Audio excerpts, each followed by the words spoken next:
Maintenance habits, renovation priorities, and smart home adaptations are just a few of the topics covered in a new global survey about U.S. homeowners and how they measure up against the rest of the world. Angie co founder Angie Hicks is here to chat about some of the interesting things learned in that study and how homeowners can do a better job at maintaining and enjoying their homes. Angie, it is great to see you. You as well. So, talk to me a little bit. I mean, you're an absolute legend when it comes to helping people around the country, around the world. This new study, though, is kind of highlighting some facts that you've been talking about for a number of years. What did you learn and what kind of surprised you with it? So we just came out with our International Homeowners Survey, which really looked at homeownership across the globe, talking to homeowners and what was important to them. A few things that stuck out. One is that home is a sanctuary for most of us. So we're very intentional in how we're maintaining and adapting our spaces. And we found that the US homeowners were very hands-on homeowners. I'm not saying they topped the list on DIYers. That title was left for France.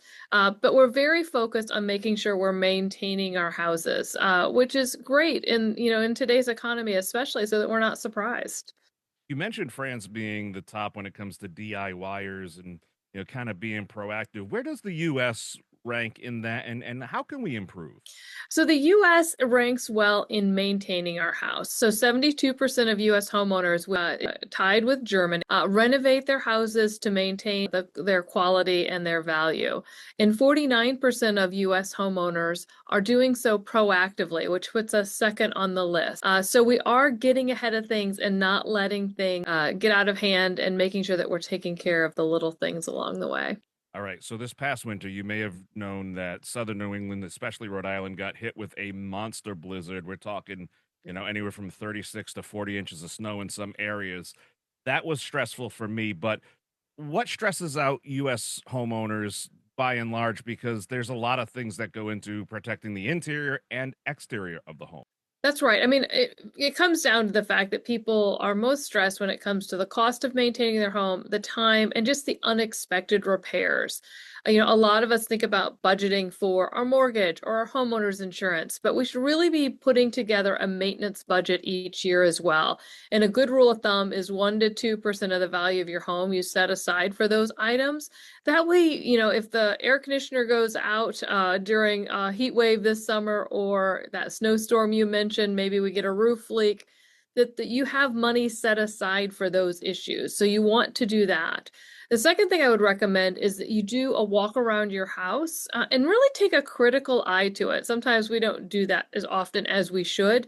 And make a list of the things that need to be maintained with making particular note about the age of some of the major parts of your home, like your roof or your air conditioner, your furnace, so that you know when those are likely to need replaced so that you can be budgeting for those items, those bigger purchases.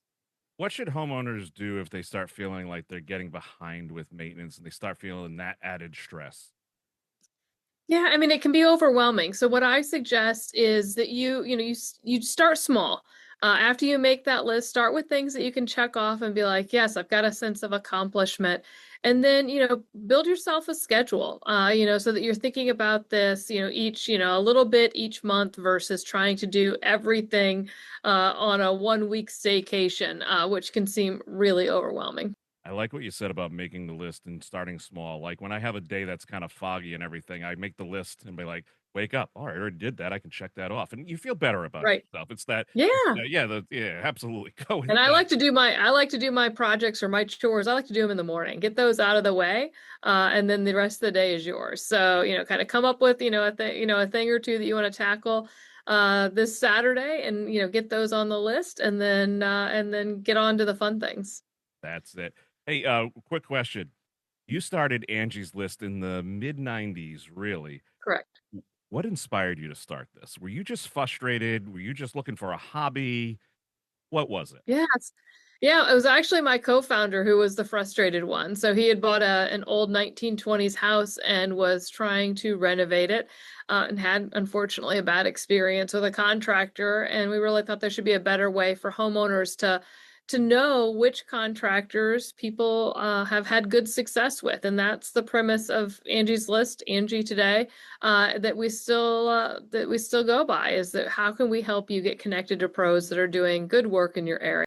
Angie's List, 1,000 times better than Craigslist for so many different reasons. Angie, thank you so much for helping us Thank today. Where can you. we go to learn more? You can go to Angi.com, that's ANGI.com. You can read the full study as well as get connected to pros, and also have some more tips and cost guides as well.